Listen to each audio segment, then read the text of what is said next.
they always said I'm wrong, but what they doing today? I think they want me gone, but I ain't going away. They told me I was wrong, but look at my ass today. Da da da da da da da da da da da. Yo guys, what's going on? I'm Tim Kelly hosting the NFL Final Score here on the Real Sports Talk Network at youtube.com/MrKelstar. 1 o'clock version of the NFL Final Score. Absolutely a tremendous start to this NFL Sunday.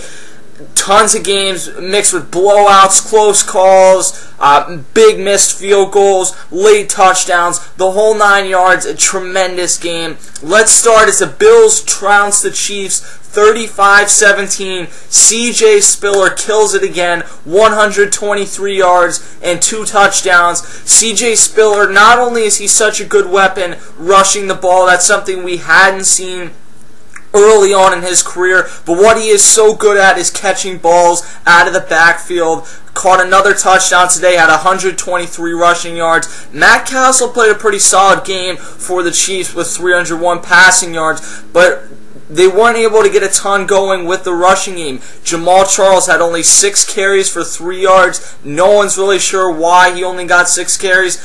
You wonder if maybe he aggravated something from an injury or from his ACL injury, which he's still rehabbing from. Peyton Hillis had 66 yards. But the Bills, after a disappointing Week 1, get a Week 2 victory, and the Chiefs have really struggled their first 2 weeks. The Bengals defeat the Browns 34-27 in the Battle of Ohio. Brandon Weeden had an awful first game for the Browns. He comes back and has a solid performance today. Actually had some better numbers passing yards wise than Andy Dalton, but Dalton threw one more touchdown than Brandon Weeden to get the Bengals a 34-27 win.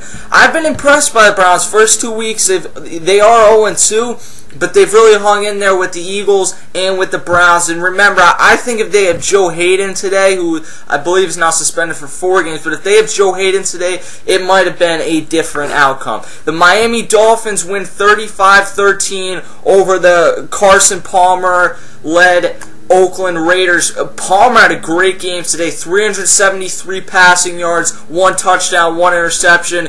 But Reggie Bush really killed it for the Dolphins today. 126 rushing yards. Ryan Tannehill throws his first touchdown pass, gets his first NFL win today. A nice performance out of the Dolphins today, and then a poor performance out of the Oakland Raiders defense. And Darren McFadden didn't have a great game today for the Raiders either. The Colts get Andrew Luck his first win, 23-20 over Christian Ponder and the Vikings. Donnie Avery had a solid game, the former Ram, now with the Colts. He had 111 yards today and a touchdown for the Colts. They outdo Adrian Peterson, who only had 66 yards today, and Christian Ponder, who didn't play a bad game. He hasn't been terrible in the first 2 weeks, but he hasn't blown anyone away either.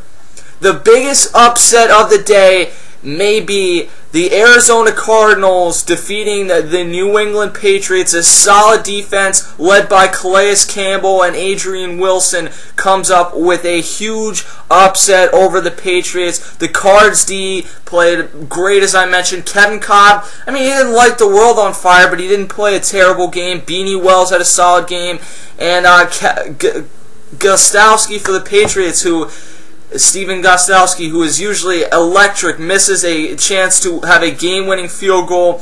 High ankle sprain for Aaron Hernandez. I believe he left the game. No one's exactly sure what his status is. Certainly not a game that you expected to see the Patriots lose. They do, though, and the Cardinals get a nice upset win to improve to 2-0 as they pull off 2 late-game wins in their first 2 games. The Houston Texans win 27-7 over the Jags. They've had a relatively easy first 2 weeks.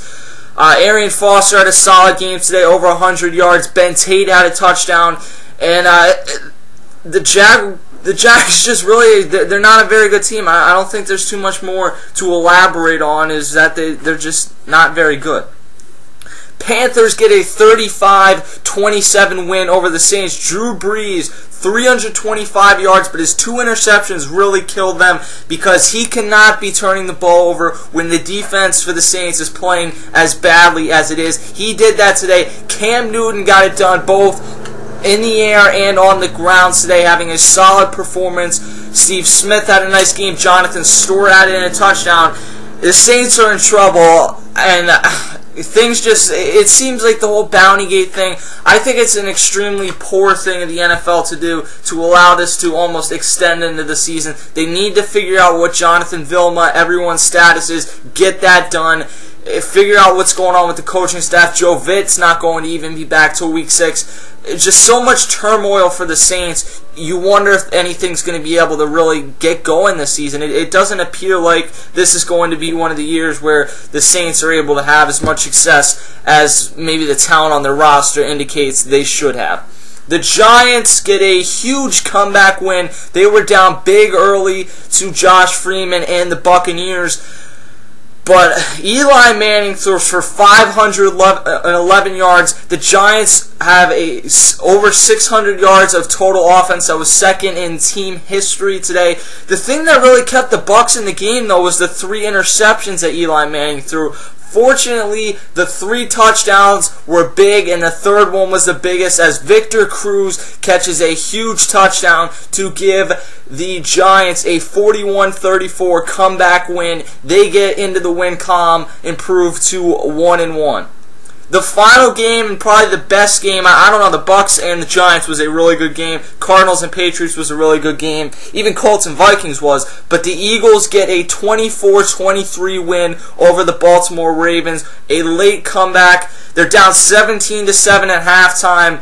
Joe Flacco, the whole crew, Ray Rice, they look solid. D'Amico Ryan's interception is really what turned this game. It was a back-and-forth game. It was 23-17. Michael Vick had thrown 2 interceptions, but then for the second straight week, he leads a game-winning drive capped off by a rushing touchdown. He looked, I mean, besides the interceptions today, Michael Vick looked great. And I know it's tough to say besides the interceptions because he had 2 more picks. That puts him at 6 in 2 games, and he's on pace for 48 picks this year or something. I'm not very good at math, but he looked good. He really looked good. Besides that, 373 yards, and the Eagles get a big win. Tough loss for the Ravens, who really played pretty solid today. The reffing in this was absolutely atrocious. I don't know how many times I saw the refs say it's 3rd down, it's 4th down when it wasn't. How many missed calls on pass interferences they had. There was a big one on Torrey Smith that they missed going towards the end zone.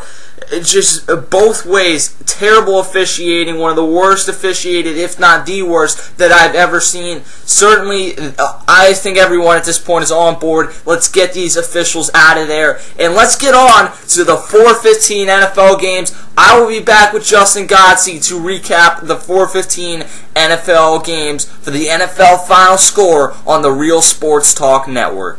Just a little ways around the corner from fear.